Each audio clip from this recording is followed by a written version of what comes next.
Cewek ini namanya Alison Davis atau biasa dipanggil Ali.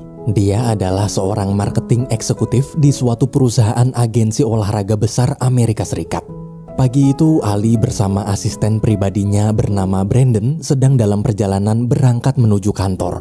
Sepanjang jalan, Ali terus bicara seolah merendahkan status Brandon yang posisinya cuma jadi asisten pribadinya doang. Waktu sampai kantor, Ali terlihat bersemangat karena hari ini hari pemilihan karyawan terbaik perusahaan.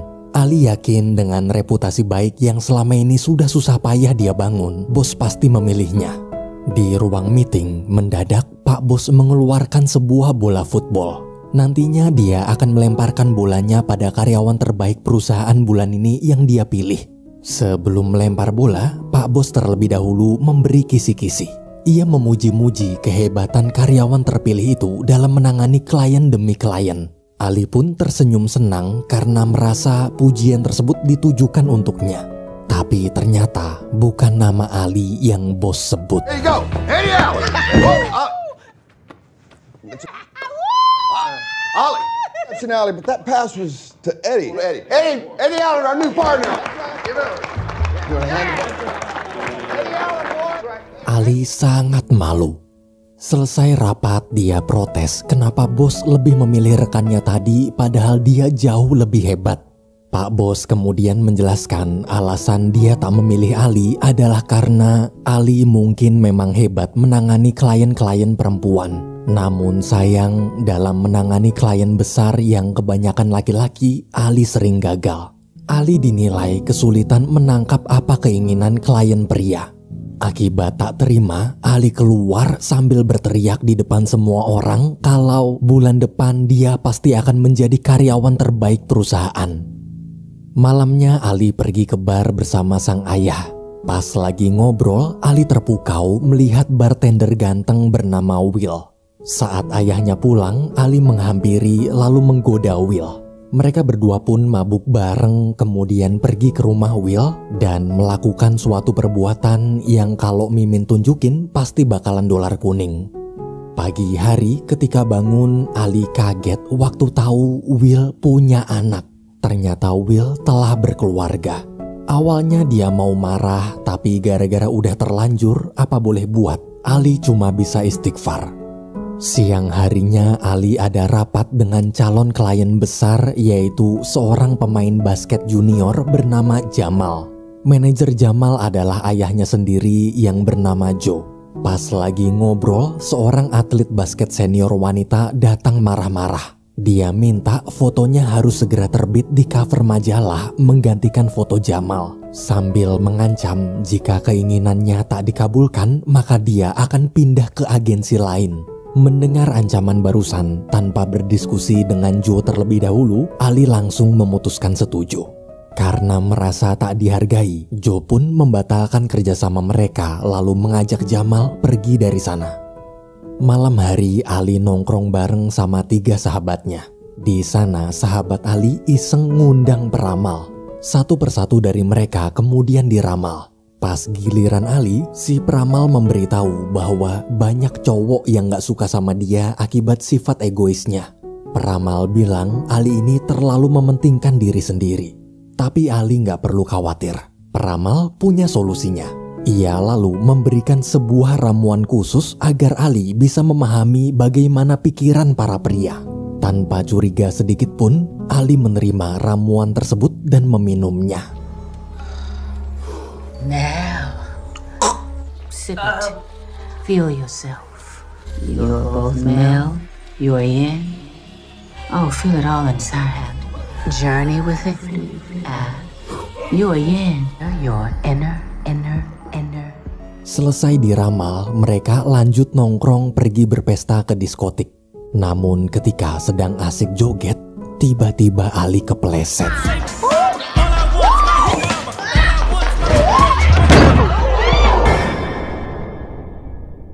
Ali mati.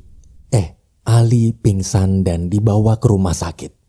Keesokan harinya saat sadar, Ali mendengar suara dokter yang lagi meriksa tubuhnya sambil ngomong kotor. Ali lalu negor tuh dokter. Dokter di situ bingung kenapa Ali bisa dengar isi pikirannya. Karena ketakutan, dokter buru-buru kabur. Setelah diperbolehkan pulang, Ali minta Brandon si asisten mengantarkannya ke kantor. Sepanjang jalan, Ali terus ngoceh soal pembatalan kerjasama kemarin. Brandon yang muak dengan ocehan itu pun ngeluh dan ngata-ngatain dalam hati. Ali lagi-lagi bingung gimana Brandon bisa ngomong tanpa gerakin mulut. Tapi Brandon juga bingung gimana Ali bisa tahu isi hatinya. Mereka berdua sama-sama panik ketakutan.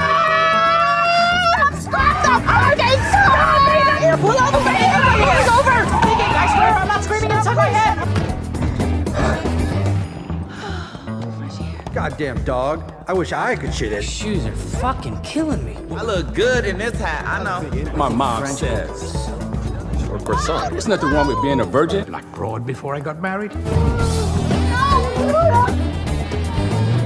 Morning, Miss Davis. Good morning. Meet Matt Ryan, befriending his wife through mutual. That's some next level ass kissing right there. What up, Ollie D? Gentlemen. Figures out that this Rolex is a fake. Pretend I'm working. Pretend I'm working. God, these piercings hurt. No more day drinking. Good morning. Sesampainya di ruang kantor, Ali masih ketakutan. Ia yakin semua ini terjadi akibat ramuan yang dia minum. Ali kemudian mengajak Brandon pergi menemui peramal tadi malam. Di sana, waktu mendengar cerita Ali, tuh peramal juga ikut bingung. Peramal bilang ramuan pemberiannya semalam itu cuman sekedar teh biasa yang dia beli di Tokopedia. Awalnya Ali memohon agar kemampuan aneh ini dihilangkan, namun si peramal justru menyarankan daripada dihilangkan, lebih baik Ali belajar untuk memanfaatkan kemampuan unik tersebut. Pas balik ke kantor, Ali nggak sengaja membaca pikiran rekan kerjanya yang ingin mengundang Joe main judi bareng nanti malam untuk membujuknya bergabung ke agensi mereka. Seketika Ali dapat ide. Karena tak mau kalah saing, malam harinya dia ikut main judi di rumah Pak Bos. Ali berencana memanfaatkan kemampuannya agar bisa menang judi dan membuat Joe terkesan lalu mau menjadi kliennya lagi. Bener aja, rencana Ali sukses. Berkali-kali dia berhasil menang. Tapi di permainan terakhir, Ali tak sengaja membaca pikiran para rekan kerjanya yang lain. Mereka ingin Ali membiarkan Joe menang untuk mengambil hatinya.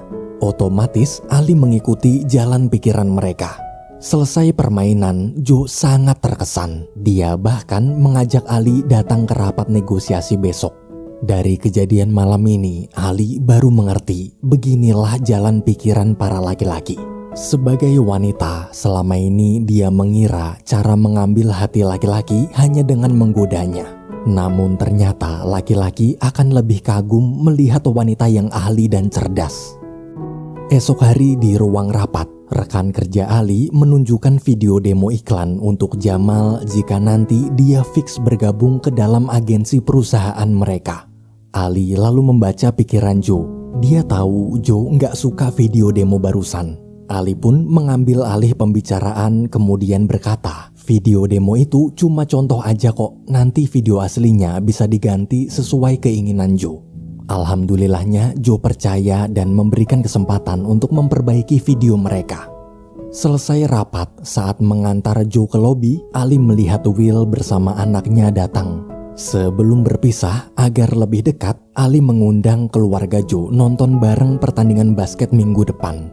Sayangnya Joe menolak karena minggu depan ada acara keluarga.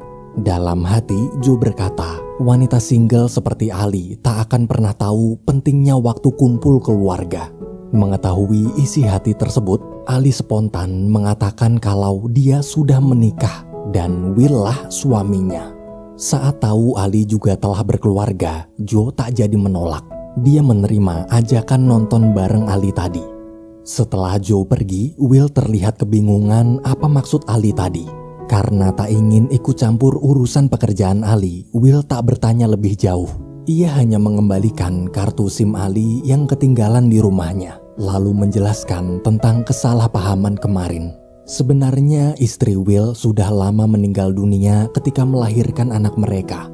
Jadi sekarang dia adalah seorang duda.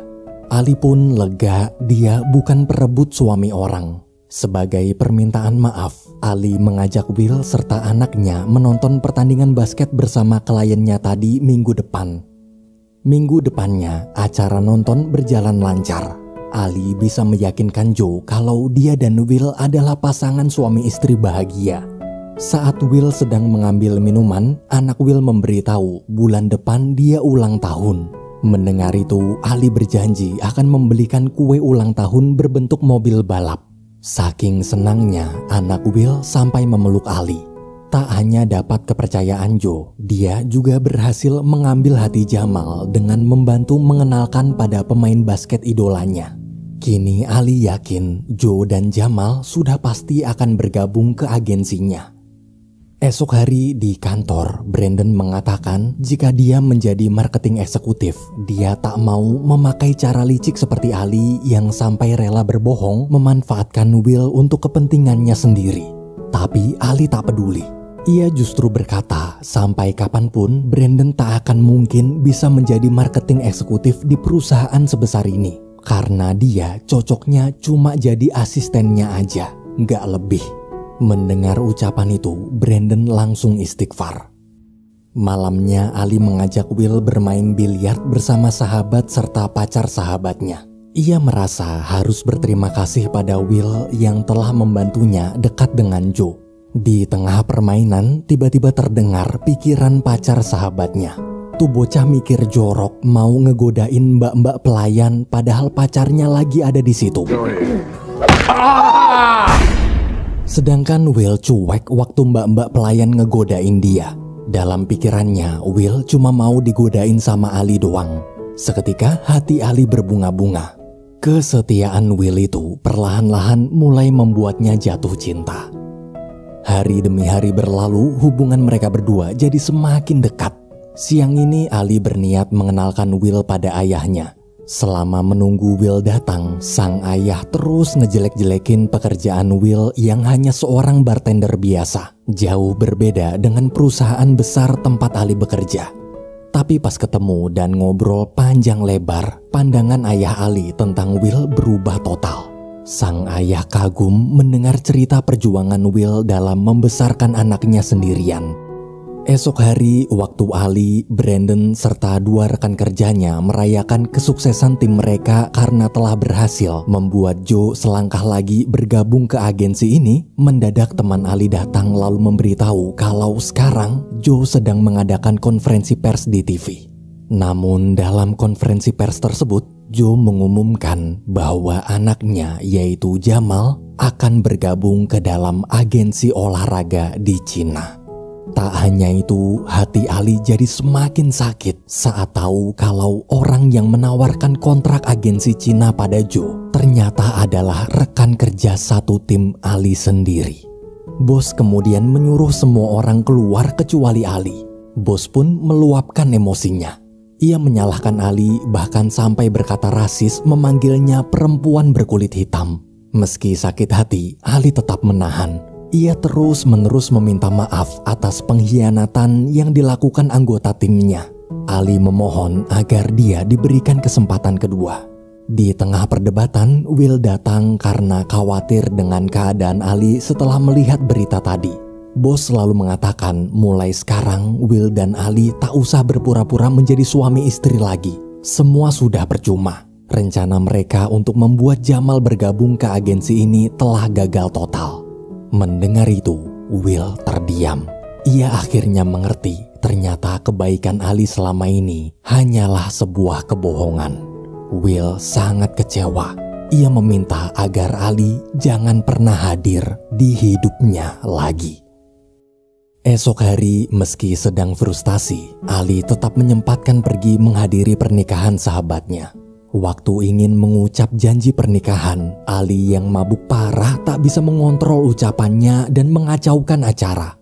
Ia memaki-maki Brandon sampai pergi sakit hati serta membuka semua kejelekan calon suami sahabatnya itu. This is true? Baby, hold on.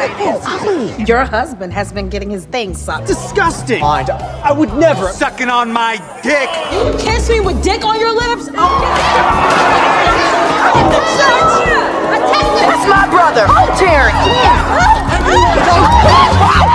Grow up! Ali pingsan kemudian dibawa ke rumah sakit. Ketika sadar, Ali bingung kenapa kali ini dia tak bisa membaca pikirannya si dokter. Saat mengingat kejadian di pesta tadi, Ali pun terdiam merenung. Tanpa dia sadari, kejadian memalukan tersebut telah membuatnya kehilangan orang-orang yang dia sayangi. Berhari-hari berlalu, dia terus berusaha introspeksi diri. Hingga suatu hari, Ali curhat pada ayahnya. Ia menceritakan semua tentang kemampuan membaca pikiran yang dia miliki. Mendengar curahan hati putrinya, sang ayah lalu menasihati ada beda antara memahami dan membaca pikiran manusia.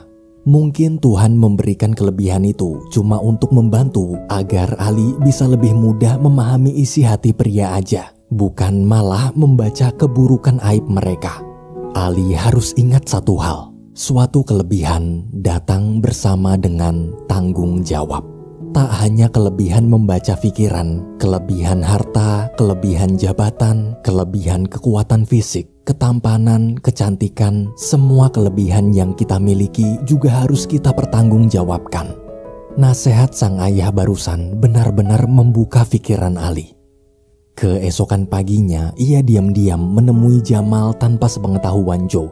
Jamal curhat kalau dia tak mau pergi ke Cina. Sebenarnya Jamal ingin sekali masuk NBA atau Liga Basket Amerika. Tapi karena dia merasa ayahnya lebih tahu apa yang terbaik, Jamal memilih untuk menuruti apapun keputusan ayahnya. Ali di situ terlihat sudah tak terlalu menggebu-gebu ingin memaksa Jamal bergabung seperti sebelumnya. Ia hanya berkata bahwa Jamal harus lebih berani mencoba mengungkapkan isi hatinya. Di dunia ini tak ada satu orang pun yang tahu bagaimana masa depan terjadi. Jadi lebih baik kita salah di pilihan kita sendiri daripada salah di pilihan orang lain. Tanpa disadari, kalimat yang Ali ucapkan itu sangatlah berarti untuk Jamal. Tak hanya Jamal, siangnya Ali minta maaf ke Brandon dan malamnya dia juga minta maaf ke 3 sahabatnya.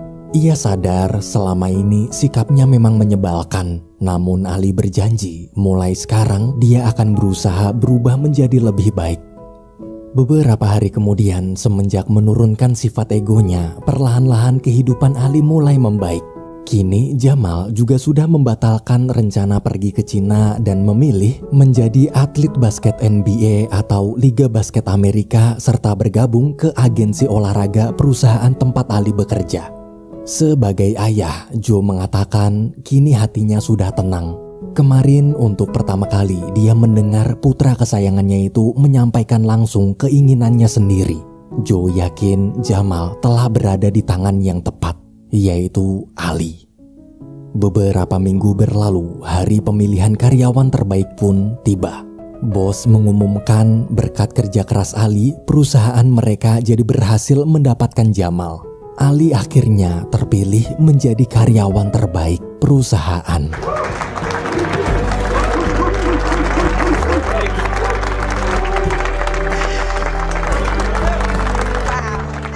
Meski keinginannya terwujud dan karir naik drastis, Ali justru mengumumkan kalau mulai sekarang dia resign.